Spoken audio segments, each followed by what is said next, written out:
Hello, welcome. Sex Talk with Natasha, people. Woo, woo, woo.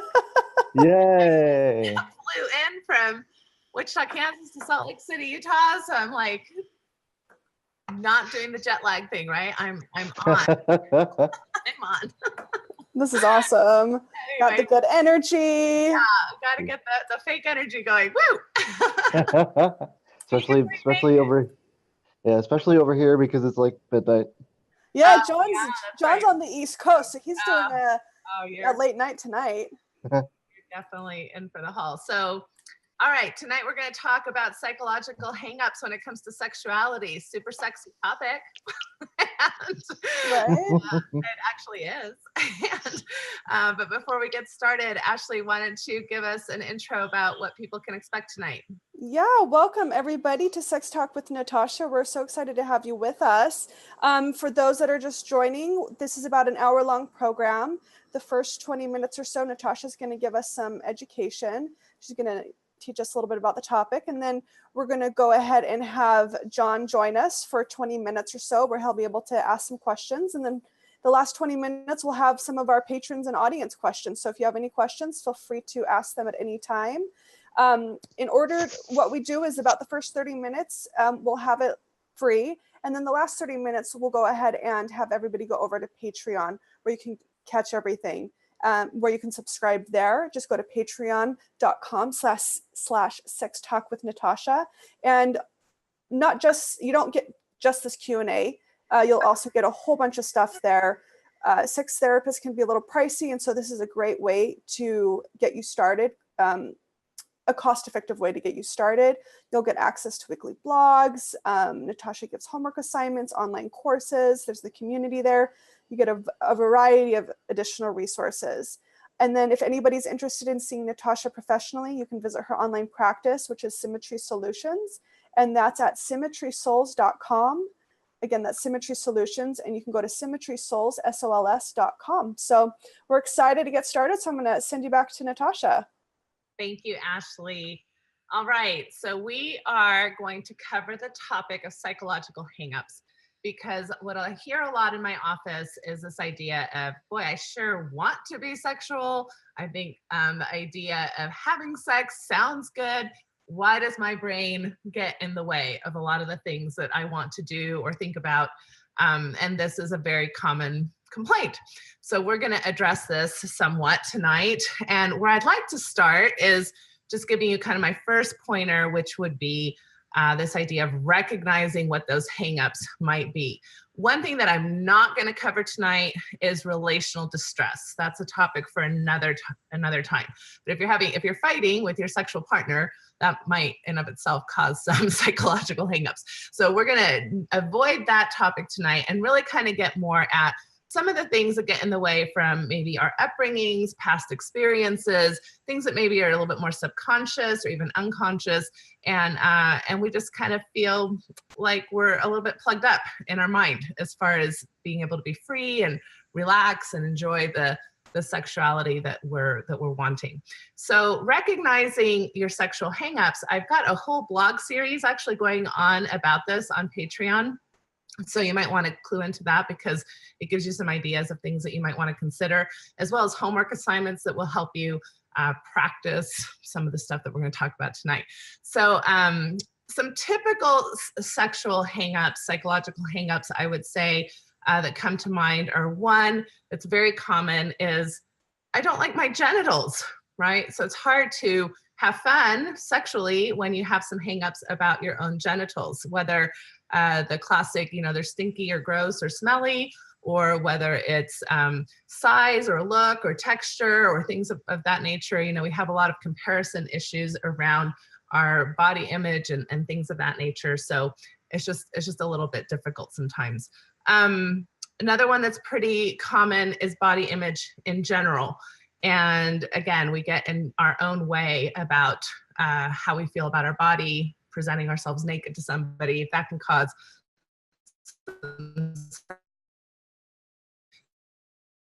performance aspect of the sexual experience versus really relaxing into the sexual experience. Am I a good lover? That can be a difficult one as well, as far as wondering, is my partner liking what I'm doing? Again, very performance oriented versus pleasure oriented.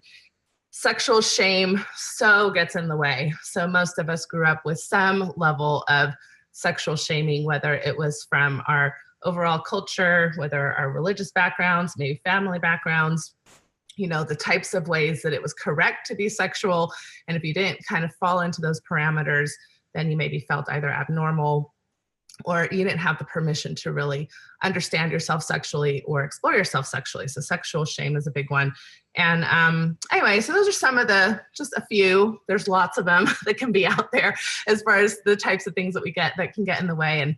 And we'll definitely have our guest maybe bring up some of his. But the main thing about understanding psychological hangups would be understanding a little bit about the brain. And I'm like no neuroscientist, so I'm probably going to botch this up, but I do like to use some metaphors that might be helpful. One thing that we know about the brain is that it's malleable. So that's really good news.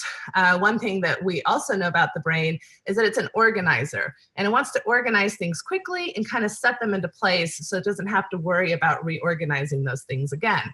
That's not so great news, because that's how we get hung up, because that's the path of least resistance that our brain has learned to go to. And so when you mix those things together, then you have to understand that in order to start developing new paths of least resistance, you're going to have to practice. So then the next metaphor is looking at your brain almost like a workout routine. If you want muscles, if you want certain shape or tone, you're going to have to go to the gym. You're going to have to do certain exercises. You're going to have to do that somewhat consistently and somewhat repetitively. Now, please, those of you who are perfectionistic in nature, don't take that too much to heart, because again, I don't want you to be like, oh my goodness, I've got to do my sex assignments or then I'm doomed. It's not that rigid, but it is important to think about, is this something I want to prioritize in my life? Is this something that I want to spend some time really addressing? And then having a lot of self-grace and compassion as you go about that process of addressing it. So a few then things about how to address things. So number 2 tip is addressing it from a cognitive perspective. So what I would say is this is our thoughts. So we want to adopt some better sex positive mantras than maybe what we've had. So for example, with the genital issue, instead of, thinking, oh, do I smell or am I ugly? It's kind of like, my vagina deserves to be loved. My penis deserves some honor and respect. It's like, these are mantras that you can have that even if you put them up in your bathroom mirror, that may be a little awkward maybe, but they're very helpful in helping you start practicing different cognitive beliefs about yourself, about your body image, about maybe certain things that you want to abandon as far as beliefs and things that you've carried with you for this long. Number 3 tip is to look at this process from an experiential perspective. So number 2 is thoughts. Number 3 would be actually experience something different. And I would really encourage you to think about your 5 senses when you think about this. So are you placing yourself in positions where you can be more comfortable with your own sexual persona? And what I mean by that is understanding that you're a sexual being and owning that, being proud of that, and allowing yourself the privilege and honor of considering yourself a sexual being, even in your day-to-day life. It doesn't have to be just in the bedroom or right when you're expecting to be sexual. So this is maybe where you go and maybe you get a massage, and somebody is actually touching your skin. And not that that's a sexual thing between you and the masseuse, but it does help you tune into what your body feels like when it's touched and the sensations of what that's like. And, you might tune into that. You might attend a dance class or Zumba. So now you're moving in a way that helps you feel rhythmic and sensual and sexy, and think about how the music is having an impact on your psyche. You might have aromas that feel sensual to you in your home or in your bedroom. You might have textures of clothing on your skin or on your sheets that help you feel, again, slick, or if you like silk, or help you feel sexy in that regard. So experiencing yourself and looking for opportunities to see yourself as a sexual being in your day-to-day life can be really helpful. The number 4 way is mindfulness.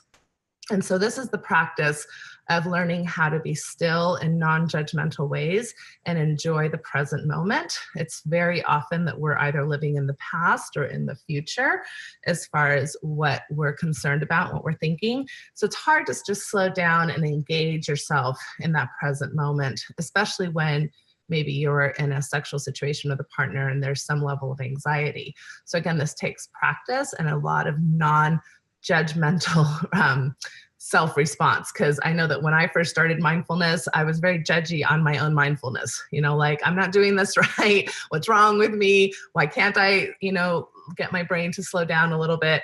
And so all of those thoughts got in the way of my mindfulness, where I've learned to just accept those thoughts if they come. It's like, oh, I'm feeling judgy towards myself. Well, that's interesting, or I'm feeling like I'm doing this wrong. And well, that's just kind of where I'm at right now. And then try to re-engage into my breath or the moment that I'm experiencing. So that can be really helpful. And then the number 5 thing I'm going to give you is just practice, practice, practice. So when I started with fake it till you make it, there's some truth in that. Not that you need to feel like inauthentic or like you're faking things, but it's this idea of I may not yet feel like I've reached my complete potential as a sexual being. And I'm not sure that we ever should feel like we've reached our complete potential, because there's always room for growth. But in the process of engaging that growth, I'm going to really engage in these things that may not come as naturally to me. There's a lot of mythology around sexuality that it should be spontaneous and natural, and I should just have this desire, and I should just, like in the movies, it should just be all peaches and roses and music and loveliness. And like most things in life that are worth it, it takes a little bit more intentionality and work. But work can be fun. We can enjoy our work, and we can have a good time hopefully doing that. So that's my little, first few minutes spiel about the topic. And now we're going to turn it over to John to actually ask me some questions. Yes. Sure. Yep, go for it, John. Just jump right in. Sure. All right. Well, I love that you mentioned mindfulness. I love that you mentioned all of those kinds of things, because I thought that was a great intro.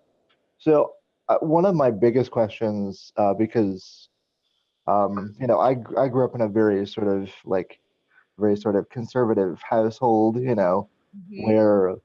where sexuality wasn't really a topic for discussion. It was more like something to keep secret, and it was very. I'm sure you've heard all of this a million times before.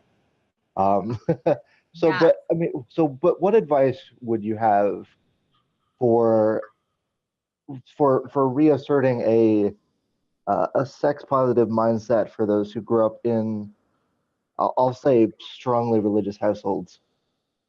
Yeah, that's a great question. And that's one of the hangups that I definitely mentioned, because it is so common, whether you come from an evangelical background in the Bible Belt, or Catholicism, or Orthodox Judaism, or obviously some of the Islam religion, the Islam religion. I mean, there's just so many ways that religion historically has had a hand in sexual guidelines, sexual standards, sexual ideas, what's correct, what's not correct.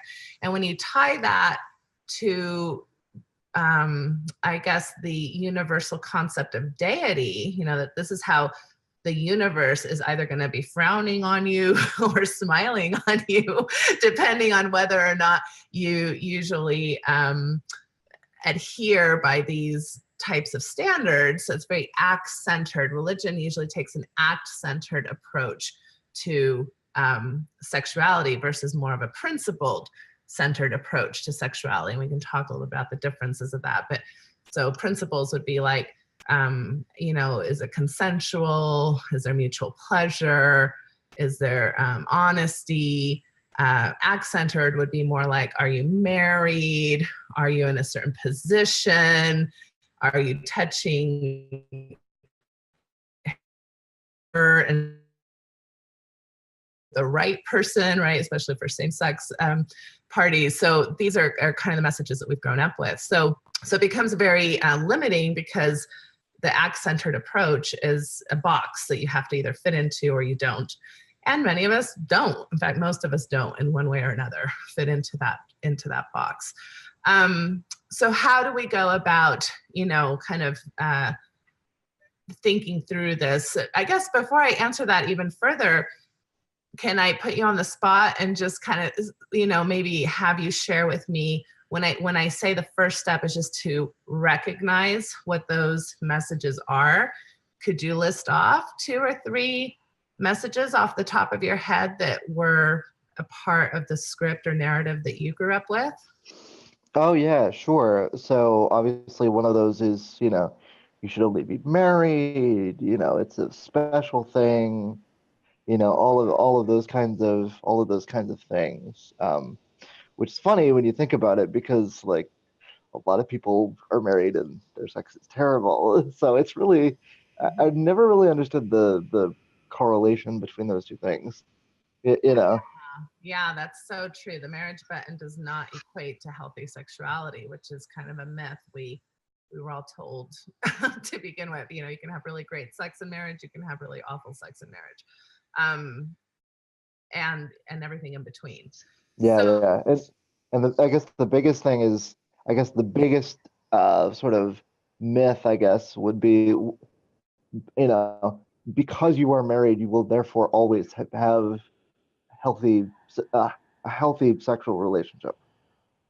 right, right. Almost like you don't even need to negotiate. You just get married and it will just fall into your lap. Right, right, exactly, yeah. Right, right. Disappointment. So anyway, so yeah, so when I think about, the first steps kind of that I mentioned, what are some of your thoughts about, when you think about your luggage and your baggage that you come with, and maybe you want to take some of those things out, what do you want to replace them with?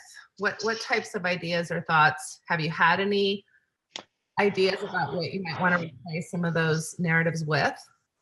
Well, obviously, of respect and um, sort of mutual pleasure and um, mutual desire, I guess. Like you shouldn't you shouldn't only want to have sex with someone because they're your spouse or whatever. You know what I mean? Like duty. Um, right, exactly. Yeah, yeah. So I get that's one thing that I always heard a lot about, and that's obviously I think an attitude that was never a healthy attitude. I don't think. So Yeah. replacing that would be a good thing. Um, and one thing would be like, at least for me personally, like replacing the idea that there is a normal in Mm, terms of like how people relate to their bodies and what their bodies consist of, and you know what I mean? yeah. No, and that when you said that, it makes me immediately think of the book "Come as You Are," which is written by Emily Nagoski. It's a great resource Which for. which I still have to read. I have it. Oh, you have it. Good. Yeah, So I it's, won the contest. oh, great. Oh, you won our contest. Awesome. Talks about brakes and accelerators. So, kind of noticing, when you're in the act of sexuality, whether with yourself, through masturbation or self pleasure, or with a partner, what do you notice are your accelerators? So, what are the things that turn you on or kind of get you going and get you pumped up? And what do you notice are the things that start putting on the brakes, right? And sometimes the brakes are just simple things like that really doesn't turn me on. But sometimes the brakes, it seems like the car is braking when you didn't want it to brake. So that's really frustrating. So it sounds like you've done some intellectual cognitive work around maybe some of the things that you no longer agree with your upbringing on, and new things that you want to adopt.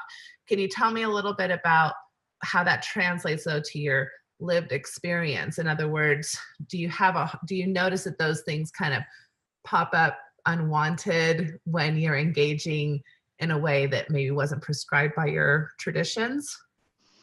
Oh, definitely. And I think it is an active sort of um, I think it is an active sort of readjustment when you find yourself in a sexual situation and you want to sort of reorient your attitudes, but you're like, but part of you is like, Yeah.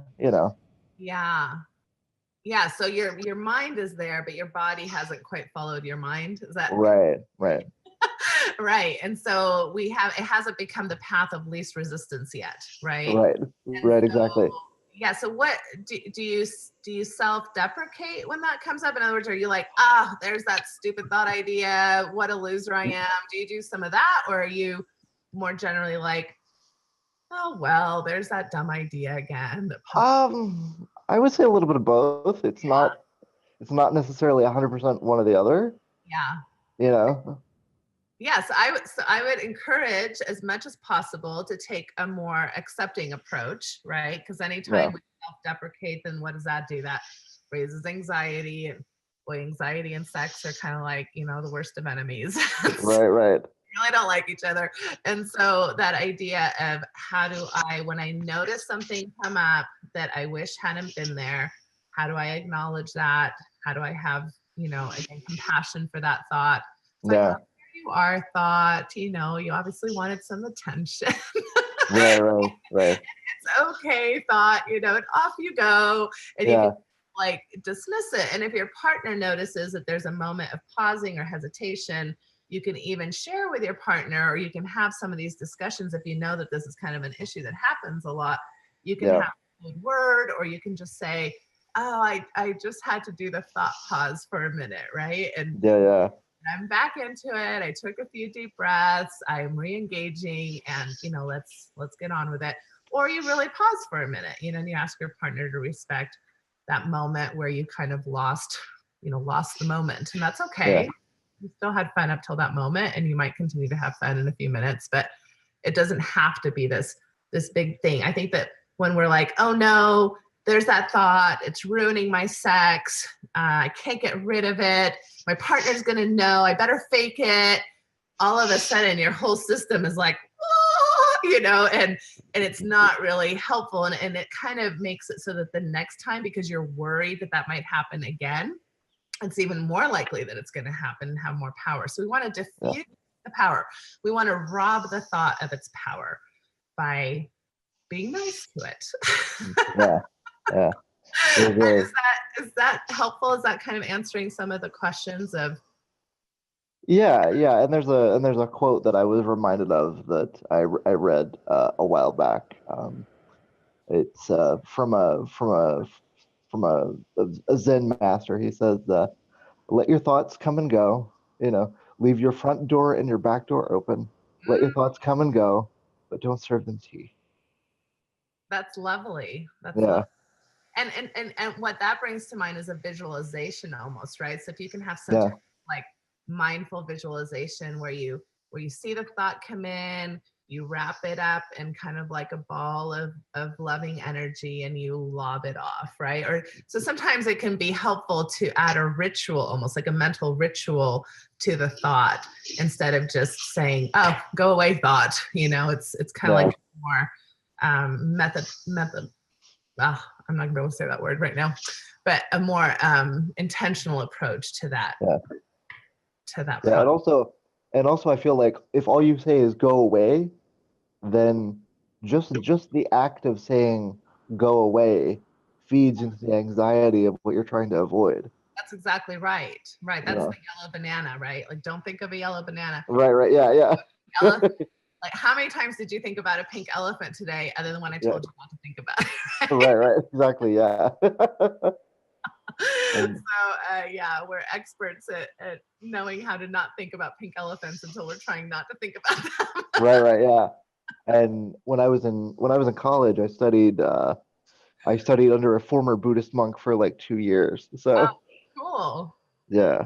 Yeah, yeah. So those Eastern religions do have a lot of that acceptance kind of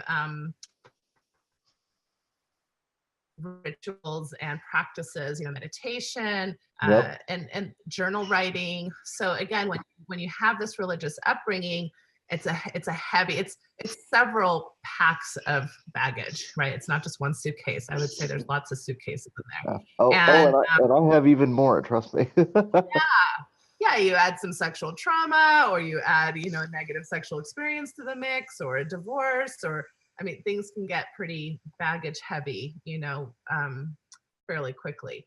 But again, back to my original point, our brain is fairly malleable, and there's a lot of optimism in the neuroscience that's coming out that allows us to know that we can, over time, shift some of these things to the point that we notice a difference, where it's not just a short-term change. We're wanting sustainable, effective change from some of these things. Yeah. So any other questions? I'm going to jump in just for a second. We're going to go ahead and stop the Facebook feed, but we're going to continue over on Patreon. So if everybody wants to head over there, patreon.com/sextalkwithnatasha, go ahead and subscribe over there. So Facebook people, thank you for joining. Thank We you. always love you guys being a part of it. So Right.